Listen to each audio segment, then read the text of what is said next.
Caddelerde rüzgar, aklımda aşk var gece yarısında.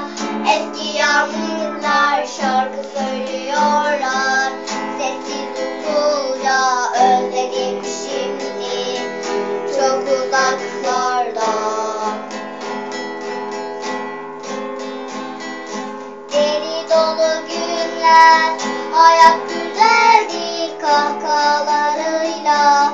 Günler geçerdi, ellerim uzanmaz, dokunamaz ki özledim şimdi çok uzaklarda.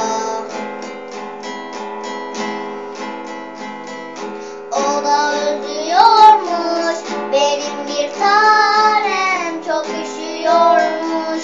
Ben olmayınca öyle yazıyor son mektubunda.